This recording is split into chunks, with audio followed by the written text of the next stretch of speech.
The story is about a girl who is reborn into a new story of her life, and this day turned out to be a very bad day for her.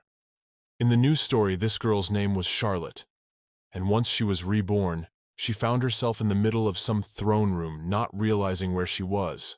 The king, who sat in the middle on his throne, said that tomorrow the news of their engagement would be announced throughout the empire, and the wedding would take place in 6 months. Then the king pointed sideways at the man who stood nearby and said that this was her fiancé, Duke Irenicus von dem Adler. Charlotte was very surprised when she heard that name, for she was immediately reminded in her memory of one abstract of a novel she had read quite recently, but not in this life, but in her past-present one. The story itself was about the worthless Princess Charlotte, who became the 8th victim of a serial killer on the night of her own wedding. And the suspect was her fiancé, and the man and woman investigating the case fall in love with each other. This was exactly the novel she had intended to read last night, but she hadn't rested for 5 whole days in a row, so she was very tired and had fallen asleep before she had even started reading the first chapter. Well, the next day she did start reading at night, and the novel kept her in suspense, so she couldn't even tear herself away to get some sleep. However, the fact that the girl ended up being the protagonist of this novel frightened her. She did not know that such a thing was even possible. But at the moment, the girl was most distressed by exactly what she had become, Charlotte. As soon as she was reborn, she went to the mirror and examined her reflection in it for a very long time. After that meeting with the king, Adler approached the girl and bowed and greeted Her Highness. The man said with a smile on his face that this was the first time they were greeting each other in front of His Majesty the Emperor, and he was most honored. Charlotte, when she heard that name, she immediately began to protest, for she knew very well who this man really was. The Emperor, seeing the girl's reaction, was furious. He asked where her manners were, for she was engaged to him and had no right to speak out like that. He began to shout then, and said that if she asked him again for an engagement to the Duke of Killian, he had nothing more to say to it. He then, as if addressing himself, asked when she had ever been able to communicate differently. In fact, the girl had cried and screamed on the floor of his office last time. The man didn't understand if Charlotte had lost her mind, if she could behave like that in public. Well, at the moment she wasn't at all concerned with any humiliation. She tried to remember who this Duke Killian was. However, when she heard her father's indignation, she came closer to him and told him that she was actually all right. But he started shouting and said that if she disobeyed him this time, he would take away her status as a princess, and she would have nothing more. The girl was upset, but asked that the emperor listen to her and not make such hasty decisions. But the man was not going to listen to her, and turning to the chamberlain, asked that he escort them to the guest room so that they could greet each other in private. The aide immediately bowed and said it would be done, but Charlotte was still trying to speak up and prove a point. The chamberlain turned to the princess and asked her to go and not to make things worse for herself. The girl realized at that moment that he was not going to listen to her at all. Adler, who stood a little behind and bowed before the emperor, said that in that case, he was also leaving.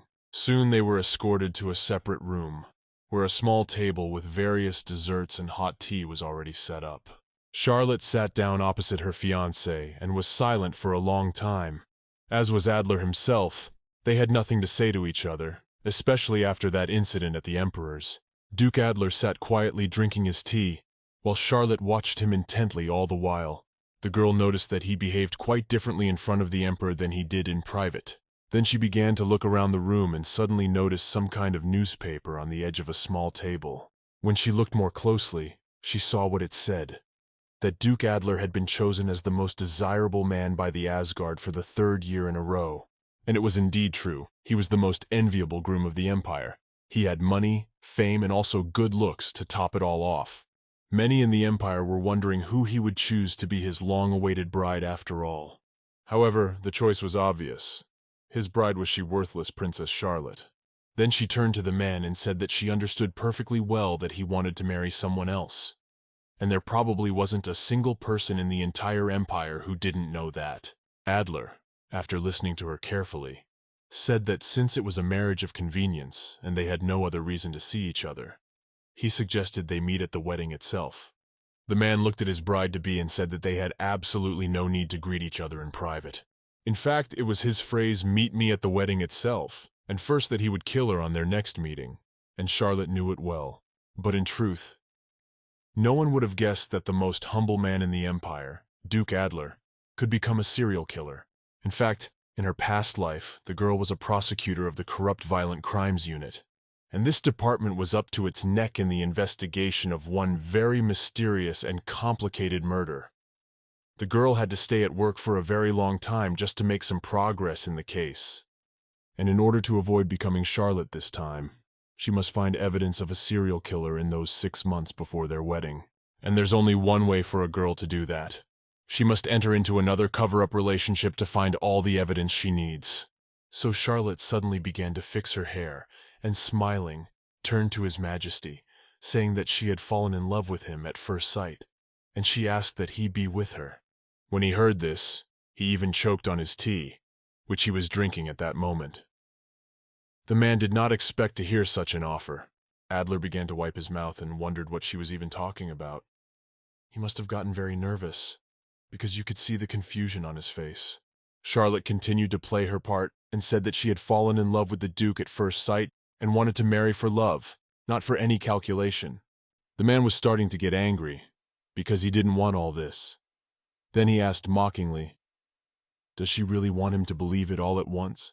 He said that until that day she had been outright begging to marry the Duke of Killian, and even the court dog knows of her attempts to persuade His Majesty. In fact, this Duke Killian, who was the aforementioned His Majesty and Duke Adler, is a dark-haired man. And for all the girl knew, the princess was in love with someone. Since the Duke didn't reciprocate, she threw a tantrum. In that case, Charlotte realized that she had to get out of this situation somehow, because Adler wouldn't believe her just like that. She said that in fact, from the incredibly strong charms of Duke Adler, she had already forgotten about other men, and said that she was actually so in love. She handed him a newspaper that lay nearby and told him that now only the Duke of Adler occupied her heart. The man started to study the newspaper article in surprise, when suddenly the Chamberlain said that His Majesty had come to see them. The girl immediately got to her feet and ran up to her father. She said she was so glad he had chosen Duke Adler as her fiancé, and said she wanted to see him more often before they were married. When the Emperor heard this, he was incredibly happy, said that apparently their Charlotte has serious feelings for the Duke, and it is very good that she did come to her senses and realized that this is really the best option for her. The man then turned to Duke Adler and said that he trusted him with his daughter, but seeing his frightened face, he asked in surprise, is there really any problem with this? Adler immediately came to his senses and bowed and said that not at all. He was, of course, obeying the Emperor's will. Shortly afterward, Charlotte returned to her room and sat by the mirror, trying to take in her new appearance. Then suddenly a maid came in and bowed to her and told the princess that she would help her in her wedding preparations. In fact, all the girl knows from what she has had time to read is that she has become the naughty Princess Charlotte, and also that her fiancé, Duke Adler, is suspected of a series of brutal murders. Charlotte realized, however, that she needed much more information to at least try to survive. The girl turned to the maid who had come to her and asked her what her name was. The maid was even a little confused by this question, so she remained silent for a while. But then she smiled and said her name was Hudson. Charlotte continued to ask her all sorts of questions and asked how long she'd been working at the place. The maid replied in a trembling voice that she had been working at this place for 4 years. The girl thought for a moment when she heard this, but then inquired if she knew her name. Hudson immediately bowed very low and said that she was Princess Charlotte Wonderhouse of Asgard. Charlotte wondered why she had such a long name. When the maid heard it, she was very surprised. The girl said she would be honest with the maid and explained that she couldn't remember anything that had happened before the previous day. Hudson, hearing this, was very surprised, and Charlotte, with her head down, also said that she didn't even know who she was. But seeing the frightened face of the maid, she thought, does she really think the girl is lying? But Hudson realized that she had to obey, so she said that her health was not good, and she had lost her memory for a few days due to hunger strike.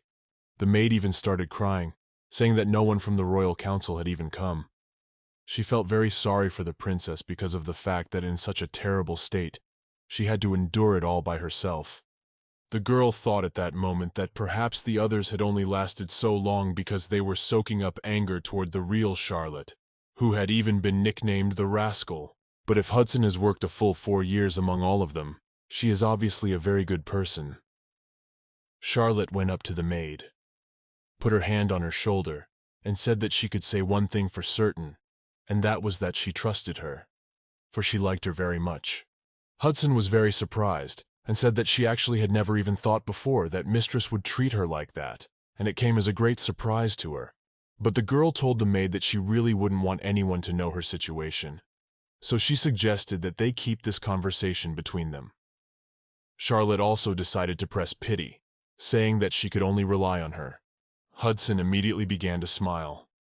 She said she would keep it a secret, of course, and would take care of her from now on, so the girl could definitely trust her. And then the maid suddenly thought about it and said that in fact, if you looked at it that way, the princess was showing signs of memory loss. Charlotte was confused and asked if it was really true.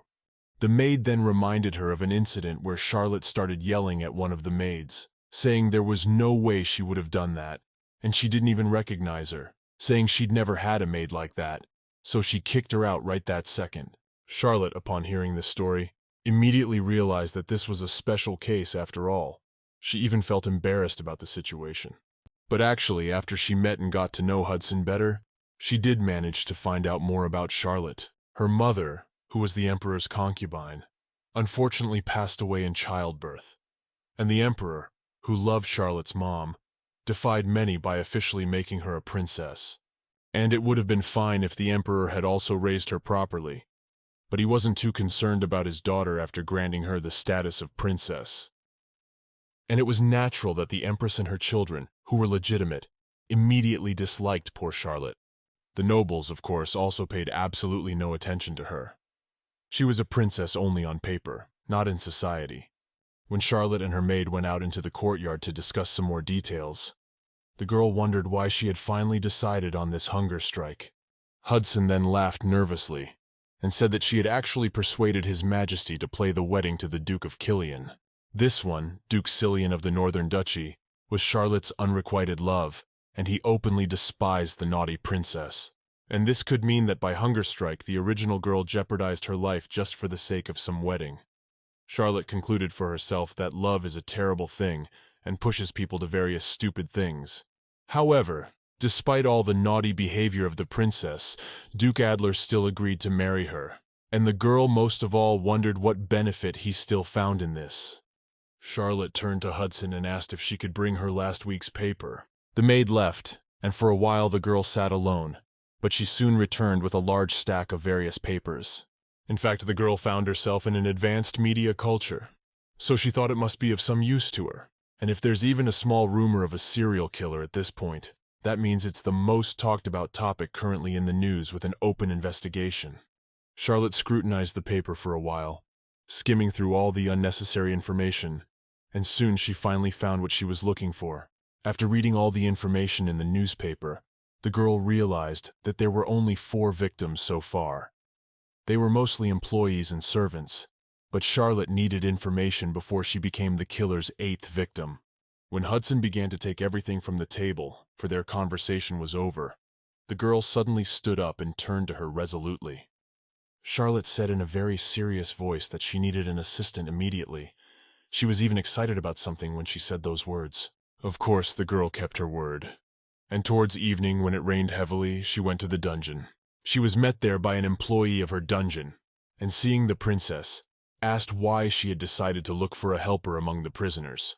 Charlotte, who was quickly following her, replied that it was because they would be able to catch villains much faster than normal people. When she heard this, you asked in surprise, "Is it really true?" But Charlotte just smiled and said nothing.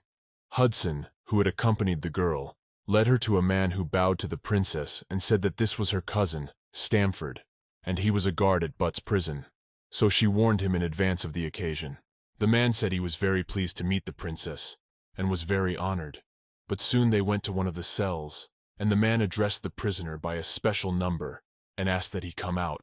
Then, from behind the money, some man who was wearing tattered clothes and special handcuffs on his feet suddenly started to come out. The man in charge of the dungeon leaned over to Charlotte and asked her to be careful, for he attacked even nobles. When the prisoners started coming closer and closer, he even bared his teeth at them and wanted to run away, but he realized that it would be useless, because he would be caught anyway. Soon the male prisoner said that if the princess wanted to torture him for fun, it was better not to do it for her own good. He looked very fierce and angry and said that as she had already heard for herself, he was a rabid dog that bites even nobles. Hudson turned to her mistress and asked if she was sure she was going to be all right, for she was very worried. But her brother asked that she not interfere, for her own good. However, the maid still approached Charlotte and told her that this prisoner, John, had attacked the lieutenant himself, as well as the nobles, in hopes of reaching the nobility.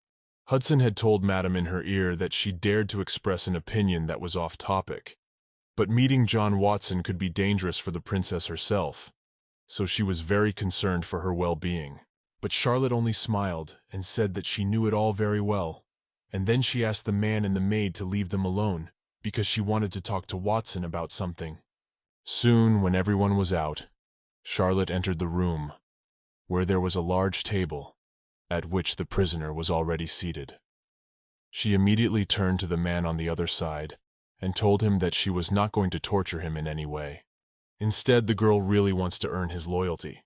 When John heard this, he was incredibly surprised and asked what it all meant in the first place.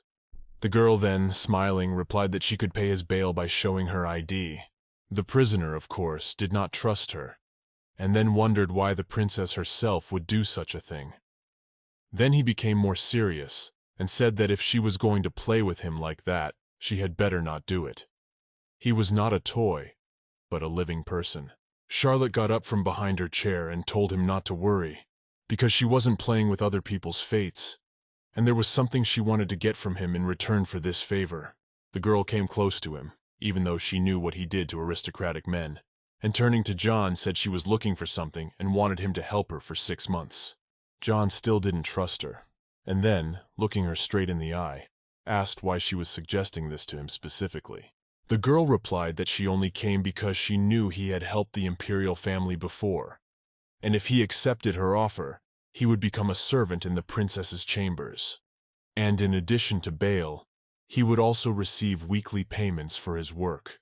In addition, Charlotte said that all of his mother's medical bills would also be paid. John didn't say anything to that. He was considering the pros and cons of the proposal, but Charlotte was getting impatient, so she asked, smiling, "Does he agree to this deal?" After a while, the man asked if he could address her by her first name, Master. As far as Charlotte understood, it meant that he agreed, and she was very happy about it, because he would help her in many things. Shortly after this meeting, the girl went to the library, and the man who worked there, seeing her, immediately stood up. He apologized and begged her to take pity on him. Charlotte was not surprised at this reaction, for she knew how they felt about her. And then, smiling, she wondered, is this really the first time he's seen the princess in the library?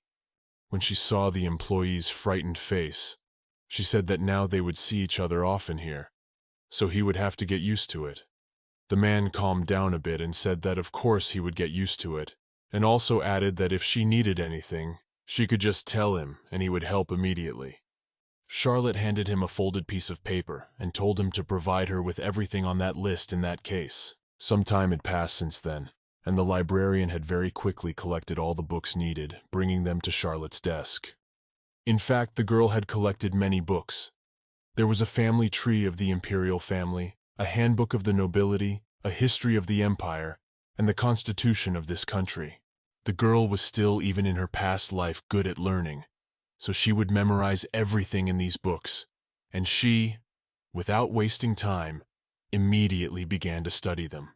Charlotte could adapt quite quickly to new difficulties and events that occur, so she wouldn't have a problem with the whole situation. And even if she has to spend nights in the library, she won't care.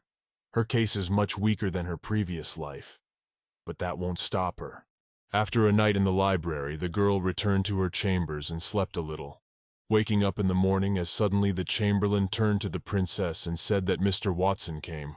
It was indeed so. A man came into her room who was already very decently and nicely dressed and washed.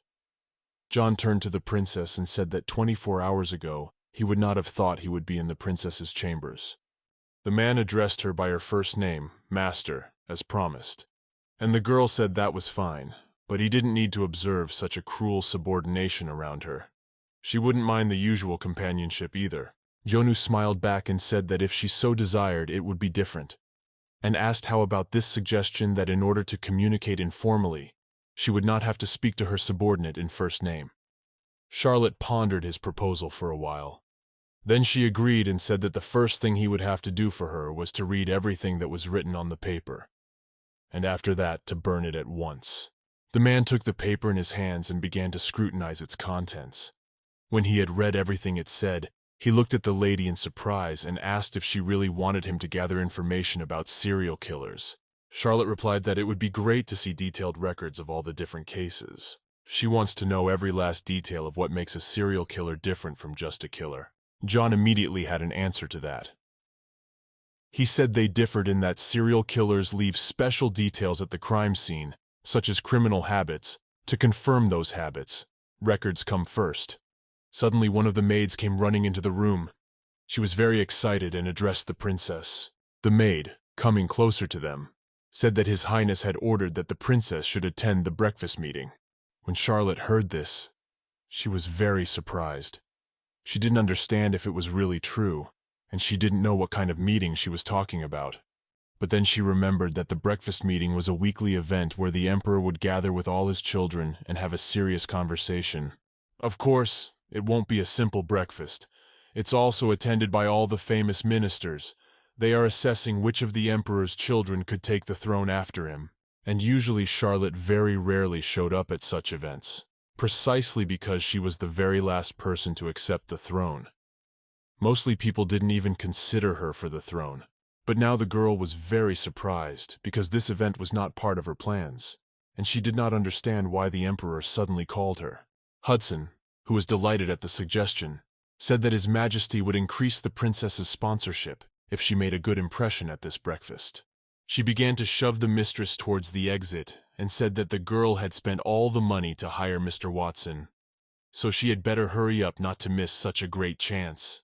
Some time had passed since then, and Charlotte had changed her clothes to appear at this very important breakfast. As soon as the girl entered the hall, she was immediately introduced, and all the guests looked straight at her, greeting the princess.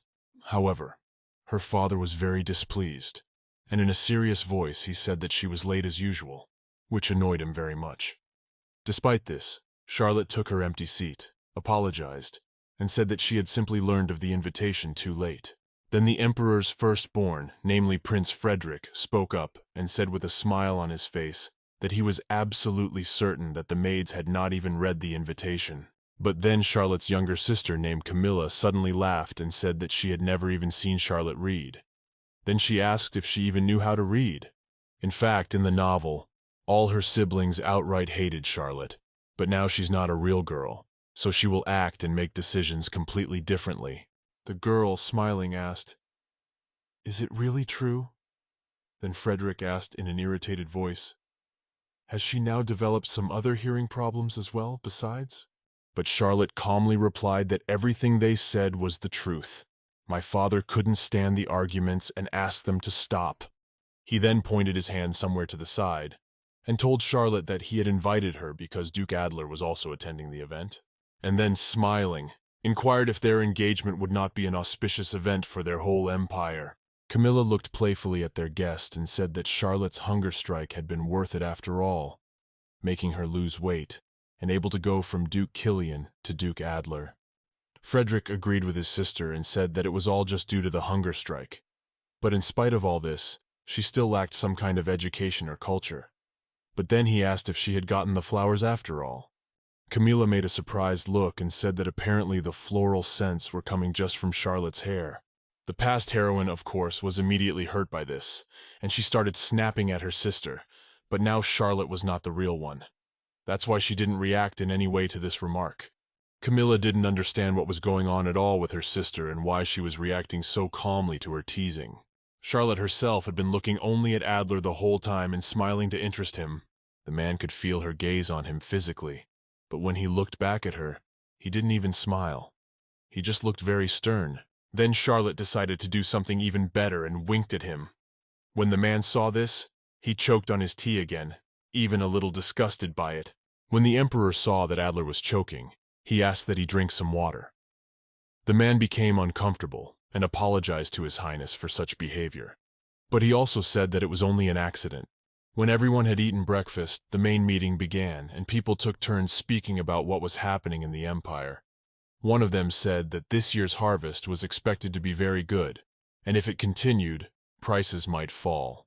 Someone then wondered if it might be more efficient to use the army to plow the fields, since supplies would have to be reduced to keep the price the same. But the man objected and said they needed to deal with the root cause. They should organize exports to the nearest states. Then one of the ministers spoke, and turning to Charlotte said that it had been a long time since she had visited them at breakfast, and inquired if she would share her opinion on the subject. The girl didn't really expect to be addressed, so she even coughed in excitement. But then her brother spoke up and said that if she offered to solve the problem, as the seed guide had done last time, she might as well not even answer. Charlotte at this moment realized that she didn't need that throne anyway. After all, she was just going to observe. But in that case, if her brother continued to talk in the same tone, she would not be able to bear it and would answer him properly. When her brother and sister suddenly laughed out loud, Charlotte replied in a serious voice that their suggestion certainly couldn't solve the problem. When they heard this, they asked in surprise what she even meant and how she could say such things. But the girl with a smile on her face wondered if they seriously thought the army would be satisfied that their job now was not to guard the empire and protect their families, but to harvest wheat in the fields. So she said very firmly that all their suggestions were just nonsense. Frederick, hearing this, was immediately angry. He got up from his seat and asked her what she was talking about. Charlotte wondered if they really thought they had to get rid of the excess wheat just because of a good harvest. Frederick's proposal focused solely on the equilibrium of the supply and demand model. Price. And Camilla's offer was much better than Frederick's. When the girl heard this, she looked at her sister in surprise. But in order not to lose her part, she immediately said that of course it was clear from the beginning. In fact, such trade might work in the modern world, but not in this empire, which subjugated other nations only through war. And these states repeatedly tried to regain their independence. They rebelled, trying to defend their rights and freedoms. And of course, they wouldn't just quietly export grain in such a situation. Camilla kept smiling and said that of course her idea was flawless, and there was nothing to say. Charlotte in turn said that exporting grain to nearby countries would be a great provision, but wondered if that wasn't a threat, so that idea wasn't realistic either. For if they follow Camille's plan, they will have to pray to God for war. Charlotte got up from the table and said that her suggestion was to just give up growing wheat, rather choose farms that grow a variety of fruits and vegetables and pay them subsidies. In such a case, the wheat crop will go down, and on the contrary, their income will start increasing due to this scheme.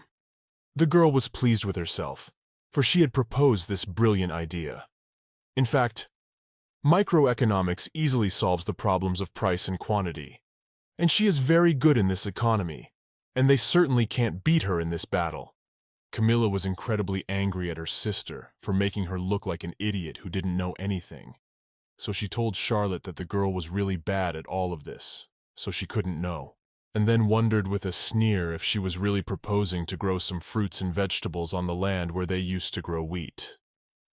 Charlotte kept perfectly calm and said with a smile, saying that there were some problems that could be solved with ordinary cultivation. Her sister didn't understand what she was talking about, and seeing the confusion on Camilla's face, Charlotte said that if they produced barley and made it into liquor for sale, there would be no problem with export. When the men heard this suggestion, they said, upon reflection, that she was indeed right, and one of the magnates also said that he recognized Charlotte now from an entirely new side to him. The girl sat back down at the table and bowed, saying that they were only flattering her, but it was really nice. Of course, Charlotte's siblings were not thrilled with this behavior of hers, and were very angry with the girl. But then suddenly their father said with a smile on his face that from now on Princess Charlotte would be present at breakfast every week. He hoped that with this decision this useless competition would finally be over. Soon they finished their breakfast and the guests began to disperse. Charlotte was about to leave as well, but then suddenly Camilla, walking past her, pushed her with her shoulder on purpose. The girl turned angrily to her sister and told her not to get too excited, for she was just lucky this day. She smiled and said that of course she was not happy at all. But she thought to herself that compared to criminals, the royal family swore very elegantly. But anyway, the girl wasn't going to do anything like that. After all, she had a completely different goal. Then she noticed in the crowd the man they wanted to talk to. Charlotte stepped closer to Duke Adler and, smiling, asked if he had forgotten that they had a date for that day. The man was very surprised when he heard this, but realized he had no choice, so he said of course he remembered. Soon afterward they met in a gazebo that was nearby and sat silently sipping their tea. Charlotte looked at the man and realized that it had been the same before, but the only thing that had changed was that now the Duke was openly watching her. She decided to initiate the conversation first, and after saying his full name, asked if she had pronounced it correctly. The man replied that she had said it correctly and also said her full name. Charlotte was really annoyed that they had such long names, so she decided to ask if she could just call him Adler, but the Duke protested and said no. Charlotte too in turn said he could call her by her first name, but the man replied that he didn't want to do that. The girl was really annoyed that he was being so stubborn, so she said that she was probably in a hurry, and decided to ask him a few questions in order to keep this conversation going somehow. But then she said, smiling, that if he didn't want it that way, he had the right to refuse to testify. But the man looked at her in surprise and asked what she was even talking about.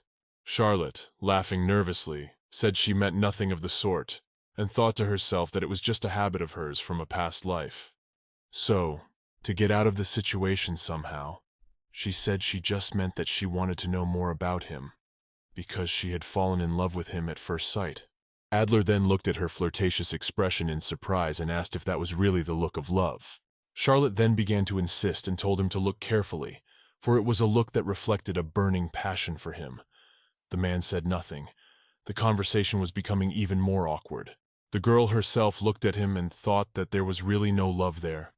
It was just a look that reflected a burning passion to catch the murderer. The man then began to drink his tea quietly, and Charlotte, watching his every movement, sighed very heavily. He was really her type, but she felt sorry that he was a murderer after all. Sometime later Adler did agree and said she could ask questions if she so desired. He would try to answer them honestly. Charlotte was at once delighted that she could conduct her investigation, and said that her first question would be of a rather personal nature. The girl herself, at this moment, began to take out a notebook with a pen to write down all his statements, and thought about what he should prepare. She was going to reveal his secrets, and Charlotte asked who was his first love. Adler didn't expect such a personal question and asked, "Does she really want to know?" "However, you'll see, I'm hers," he had to answer with confidence, and a look after all. In fact, what she had managed to find out during this time was that he was 27 years old, graduated from the Imperial Military Academy, and was currently an employee in the Ministry of the Empire. 2 girls and 2 boys are present in his family. He is the oldest. The previous Duke died a year ago under unknown circumstances. He has a frail but muscular physique, is a swimmer, can shoot, but still the man refused to answer the question. Who was his first love? After a while Adler inquired, "Why is she suddenly interested in such things?" Charlotte, in turn, replied that it was very important for her to know about the past of her favorite man, Adler. He looked at her angrily and asked her what she was talking about. In fact, as Charlotte knows from her past life, that the most important thing in a murderer's case is motive, and that's why it's important to know about the suspect's past, all his secrets and secrets. It is this information that can shed light on the case, especially if he killed his wife on their wedding night. When one hears of such a case, the reason that immediately comes to mind is jealousy. but that is not known for certain. So far, Charlotte had a theory that the Duke had a sweetheart, but the Emperor had drafted him to marry his daughter. Thus it was not long before a crime was committed because he did not like what he was being forced to do. After a long silence, Adler suddenly turned to the princess and said in a serious voice that she also had a rather complicated past. But the girl quickly put away her notebook and, smiling, said that she had already dealt with her past. So now she was only thinking about him, and he didn't have to worry about such problems. And in fact, Charlotte wasn't lying in the slightest. She was really only thinking about him, then of course not in a loving way, but in how to solve his villainy. She smiled and said that he should definitely not hide anything from her, because she was a person with a broad outlook and would definitely be understanding of her beloved man's past. Adler apparently heard everything he wanted to know and said that he didn't really have a first love, and she might not believe him, but it was really true. He wouldn't lie about it. Then Charlotte put her hand to her chest and asked, "Is she really the Duke of Adler's first and last woman? But it is a great honor for her, if indeed she is." The man replied that that was correct. Then he suddenly asked in a stern voice, "Is there going to be any trouble because of this?" Charlotte replied that not at all, and there was nothing wrong with that. But what really surprised her was that the most enviable groom in the empire didn't even have any experience in a relationship with a girl. After a long silence, Adler suddenly asked if he could now ask a question for her. The girl said that of course he could, because it would be fair. Then the Duke said that he had heard recently that if she took up something and just let it go, and wondered, is he one of those cases? Charlotte realized at once that of course he was alluding to her passing infatuation with Duke Killian, and the girl didn't think she would have been if she had originally found herself in that body. Adler suddenly lowered his gaze and said he suddenly wondered the reason for all this behavior. He looked at her, smiling, and asked why she was suddenly so keenly interested in him. He didn't understand what was so special about him. The girl didn't expect him to ask such a question, but she herself didn't understand how he could even ask what was so special about him. He was a very unique person, and she had never met anyone like him before. Well then, with a distraught look, she said that she had fallen in love with him at first sight. Adler realized that she was evading the question, and so he replied that he wondered what exactly she had fallen in love with in him. Charlotte immediately became anxious. She realized that if she didn't answer that question, she would arouse suspicion. She had to think of something that might interest her, and after a while the girl said that he had blonde hair that shone like sunlight on a wheat field, also deep and clear eyes the color of a serene lake. Duke has smooth porcelain white skin, a sharp sculpture-like nose, and attractive lips. He has broad shoulders, a tall stature, and a textured muscular body that appears to be chiseled, velvety and sweet, but at the same time cold voice. She, almost with tears in her eyes, said that she fell in love as soon as she saw his dignity, and there was no turning back. Adler, hearing this, sighed heavily and thought about the girl's words. She, in turn, began to worry that it sounded too cloying and probably didn't make any sense. Then he suddenly said in a confident voice that he understood her feelings. Charlotte was surprised to hear this, but she realized that her words must have convinced him, and he didn't ask any more questions. Soon their meeting was over, and Charlotte was finally able to return to her home. As soon as she entered the room, she immediately fell on the bed, because she was too tired. Hudson, when she saw the mistress, asked in an anxious voice if she was all right, for it was evident from her appearance that she was overworked. The girl sighed heavily and said that was right. This day had been very hard, both physically and mentally, so now she just wanted to lie down for a while. The maid said in a concerned voice that Mr. Watson was waiting for her in the drawing room, and she could send him away if the girl was so tired. Charlotte wondered if John had already arrived, but Hudson said that given her condition, she'd better just rest and reschedule the meeting. The girl was about to agree with her words, but then she realized that he had come on an assignment that she herself had given him, so Charlotte couldn't just send him away like that. And after thinking it over, the girl told the maid to invite him into her bedchamber. When Hudson heard this, she asked if she really wanted to invite such a man into her bedroom. Charlotte looked at the maid and said that she probably thought it was too much for her. but her reputation was ingrained with that sort of thing. So there was nothing wrong with it. Not long after that, John finally went up to her resting place. The girl was already sitting on the bed and apologized for being rude, but she simply explained that she was very tired and didn't have the energy to even leave the room. The man holding the papers said he could see everything, and then he handed them to her, saying that this was what she had asked him for in the morning. As Charlotte immediately took and opened the envelope, then taking out the paper, she asked, "Is this really about such an Imperial Bureau of Investigation?" And looking at John, she asked how he had managed to get it in the first place. The man said that she didn't need to know about it, and suggested that it should just remain a secret. Then the girl began to study all these protocols, which described various murders. The first case told of a female victim 16 weeks ago. The governess of the Martin Viscount family was found dead of asphyxiation. A little while later, a man was found, the chef of an upscale steakhouse.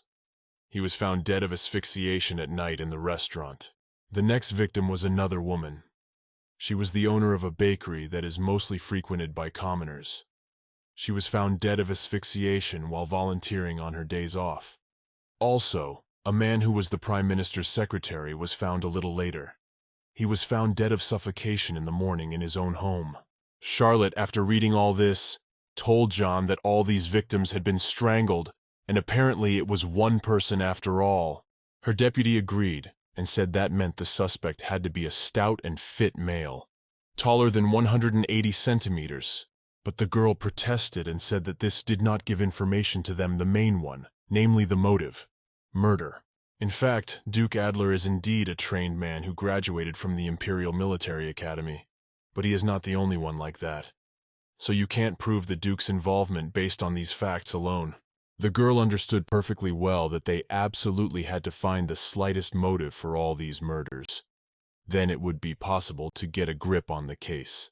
Then she asked John if it was difficult for them to examine the crime scenes or the dead bodies. The man replied that the last murder was committed about 2 months ago, so the crime scene should already be cleaned up, and the body started to rot. So they can only go by the reports that have been made. Charlotte said it was very sad. After all, if they had been able to examine everything, it might even have helped them in their investigation. After a while, John asked if he could find out what a princess like her was investigating a serial killer for. The girl laughed nervously and said she wanted it kept secret, as well as the information about the protocols. John didn't push it and said he would just run her errands in that case, since the reason wasn't that important. Then he asked if she had anything else he could do. Charlotte immediately said that she wanted all the information about Duke Adler. But when he heard this, he asked in surprise if he was not her fiancé, for she could learn so much more from him herself. But seeing her stern expression, he wondered if she wanted to know his relationship with women. Charlotte said that was exactly what it was. She smiled, also adding that she wanted to know everything. The more personal the information, the better. John was silent for a while. Then he said that he understood her perfectly well, and bowed and said that he would do everything in the best possible way. In fact, the girl couldn't share the reason for the investigation with John just yet. In case she accidentally let it slip that she was digging for Duke Adler, the villain would be able to use that information against her. She walked over to the window and gave her assistant a look, and thought about the fact that she had sent a summons to Duke Adler to investigate. So he should have arrived by now. At this very time, Adler was sitting in his office, looking at his work papers, when suddenly a butler came into his room. The man, seeing him, inquired if they had sent a letter that day. The Duke replied that yes, he had sent him letters every day since they had last seen each other. Adler was satisfied with this answer. Then he picked up the envelope his assistant had brought him, and opening it, he saw a letter. In this letter, it was not written in neat handwriting that someone cannot sleep, because as soon as he closes his eyes, the beautiful face of the Duke appears in front of his face, and it seems to this person that he will soon go crazy because he misses him so much.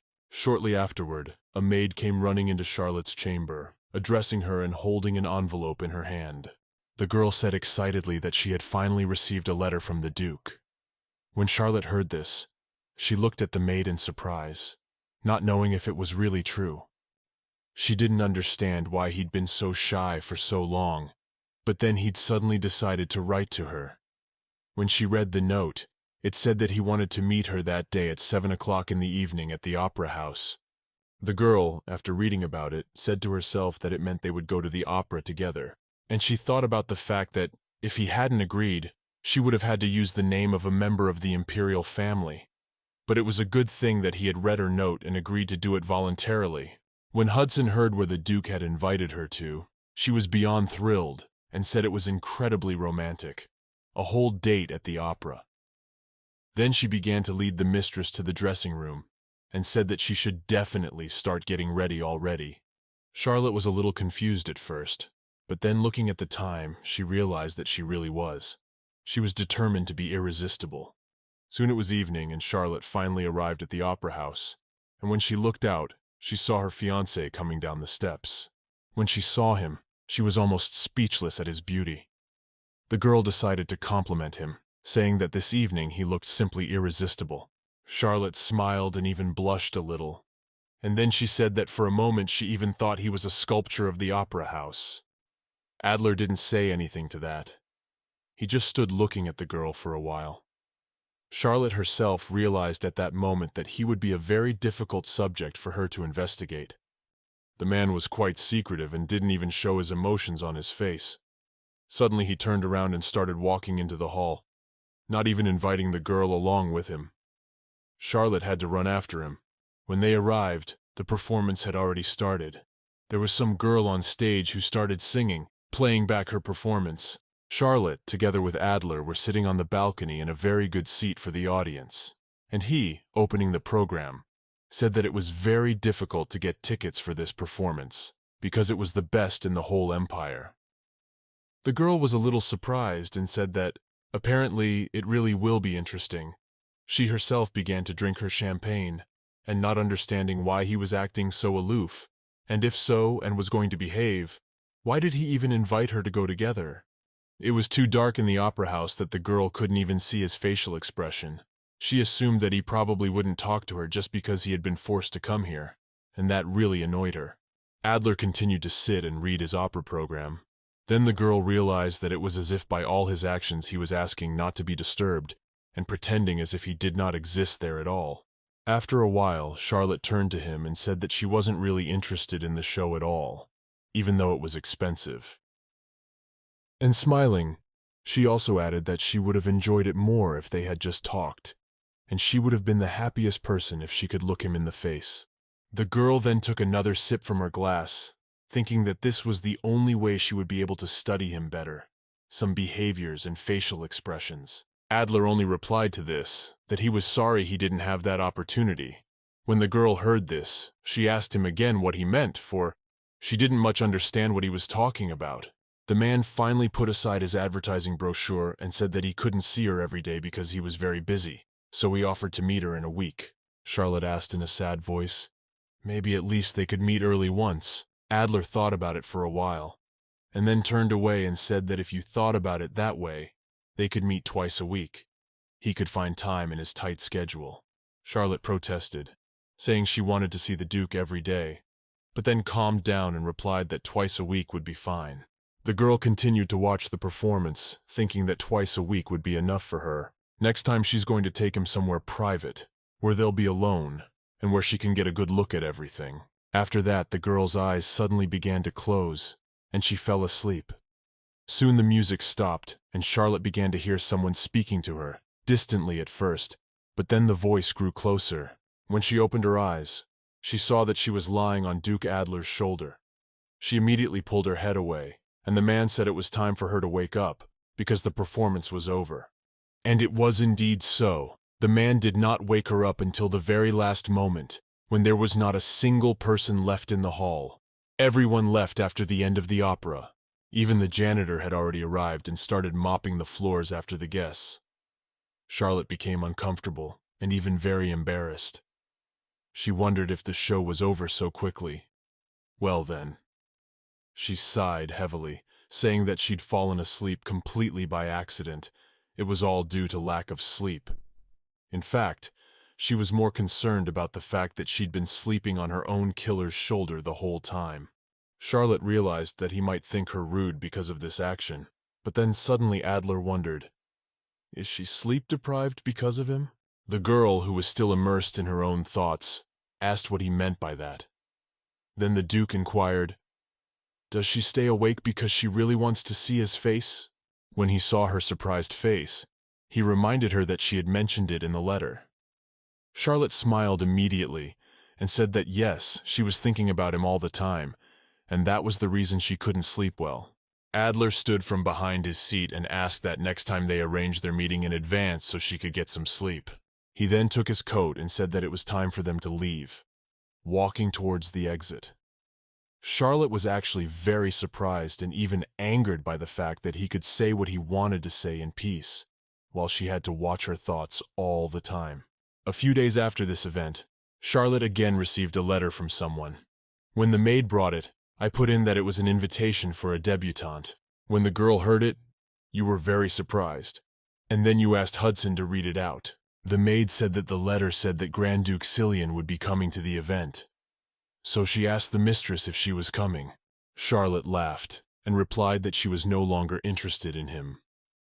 The maid immediately remembered and said that she had forgotten that she liked Duke Adler so much. When she heard about it, she realized that her plan was working well after all and she could handle her role, but she certainly didn't really like it. In that case, Hudson looked at the letter again and said that since she thought so, in that case, the girl was going to write a rejection to this invitation. Charlotte didn't want her to make such a hasty decision, and then wondered, will there be anyone new at this event? After all, she doesn't see why they would have a party like this for nothing. The maid said it was so, and that young Lady Mostyn would be there. When Charlotte heard this, she asked the maid to give her the invitation, for she wanted to be sure of what was written. The girl realized that the serial killer would be awake all this time, but unfortunately, she still couldn't find a correlation in his murders. And so, in all these 8 weeks, there had not yet been a single murder, but the girl didn't understand why that was so. After all, they had been regular before. Charlotte read the invitation for some time and was silent.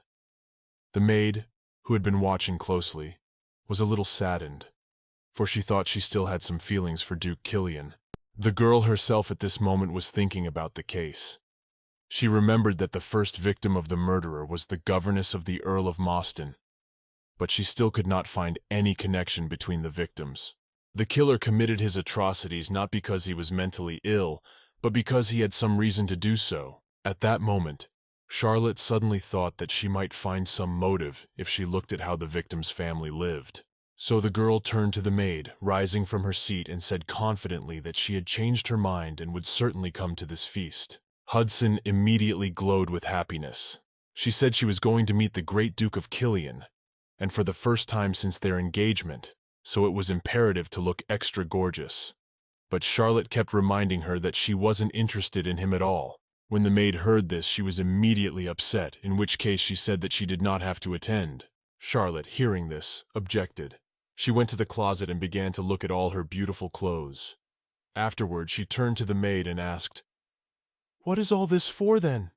Hudson still doubted whether it would be the right decision, and asked if she was sure. Her mistress waved her head in agreement, and the maid replied that she knew perfectly well what kind of person she was, but that she had better choose some other dress after all. Charlotte continued to insist, and said that she would wear something unusual and colorful for everyone to see. At this point, the maid was about to burst into tears, because Charlotte wouldn't listen to her. The maids who heard the loud shout from the tower looked at each other. One of them said that even though it was quite late, she thought it had happened again. The other agreed and said that Hudson must have had a rough day. Charlotte saw a beautiful white dress in her closet that was embroidered with beads like snowflakes and reminded her of a wedding dress. There was also a very revealing dress with cleavage and a fully cut back. It was dark burgundy in color and very attractive. Also in the closet was a dress that reminded Charlotte very much of cotton candy, only with lace and a bow in the middle. Hudson continued to hold back her tears and told her mistress that in case she suddenly forgot, she always chose an outfit that would help her stand out from the crowd to win the Duke's attention. But Charlotte protested and said that those dresses would do nothing to win his attention. He would think she was going crazy again if he saw her in one of them.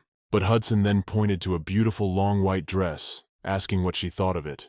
The maid also said that this was the dress she had worn at Baroness Irina's wedding, and it was cotton, so it would be very comfortable. Charlotte, when she heard of it, was very much surprised, and then, turning to her, asked why she hadn't told her about it before. Then the girl inquired what had happened to Kate after she had put it on. Hudson said in a quiet and sad voice that Mistress had sent her away, so Charlotte replied that she definitely needed some other new dress. But the maid objected and said that they had already spent all the funding, so there was certainly no money for it. The girl became worried and asked her maid what she should do in such a case. Hudson remembered at the same moment that there was another dress on her mind. She walked over to her closet and, finding a dress on the farthest shelf, showed it to Charlotte, asking what she thought of the option. But the girl, when she saw it, she was horrified. She said she'd never wear it. It was too much. Shortly afterward, Charlotte went to meet her beloved Duke, and while they were strolling through the garden, she said that if he was busy, they didn't need to come to the debutante ball. He didn't need to appear as her partner. Adler then looked at her in surprise and asked what her letter to the princess was about in that case. When the girl heard about it, she asked what kind of letter we were talking about. In fact, she really didn't understand. Well, he at this point pulled a crumpled piece of paper out of his pocket and held it out, saying it was a letter he had received a few days ago. Charlotte, after reading its contents, thought it was very tornly written, and then asked why it had happened like that. After all, it was her heart. But Adler let her words pass, and asked if it was really true that she liked him. The girl was confused for a moment, but then she said that, of course she liked him. She couldn't imagine her life without him. She smiled and said that this feeling is familiar in heaven and earth. It is known in the palace corridors as well. She likes him incredibly much. But Adler suddenly frowned and asked, in that case, why he might as well not show up with as his partner at the debutante ball. Charlotte didn't understand why he was reacting this way. In fact, she thought he would be glad to miss another meaningless evening in her company. Well then, she thought, he must have had his own devious plan in mind and wanted to hide something. Charlotte, smiling, said it was only because she didn't want the Duke to do something he didn't like just because of her, at which point she handed him the letter back. But Adler was getting even angrier and said that wasn't true, because he wouldn't even mind attending the event with her. The man snatched the sheet from her angrily and said that he was actually going to attend Lady Mostyn's debutante ball, and if he failed to do so with the bride as his partner, his reputation would suffer greatly. Charlotte continued to smile, and thought that of course he might be uncomfortable about attending this party with her. But he had to keep his face in front of the other people. She had no other choice, so she said that in that case she assumed that he, the Duke, would keep her company, and in fact he must know something about the dress she would have for the evening. Adler looked at her in surprise and asked what it was that he should still know. Charlotte thought for a while, and then, with a wink at him, asked if it would be okay if she wore something with cleavage. When Adler heard this, he blushed and coughed. He didn't know what to say to that, so he was silent for a while. Then he said that he didn't want to look old-fashioned in front of everyone at the ball, so she would probably wear something revealing in front of everyone. Charlotte had a hard time making out the words he was saying, but then she lowered her gaze and said that honestly, she had just run out of money and couldn't buy herself a new dress to make it look nice. She certainly has a variety of different outfits at home, but she certainly doesn't want to wear something provocative, much less ridiculous this evening. Adler didn't say anything to that. He just kept walking away. Charlotte saw his upset face and thought that he must be upset that she looked so slutty, but she had no other choice. Soon afterward, for another meeting, the maid helped Charlotte dress and wished her a good time there. Charlotte smiled and said that she could certainly not worry about that, and thought about the fact that the purpose of this meeting was to provide her with additional income. Soon after that, when the girl was ready, she entered the banquet hall, where absolutely all the guests had already gathered. She quickly went to her seat and took it.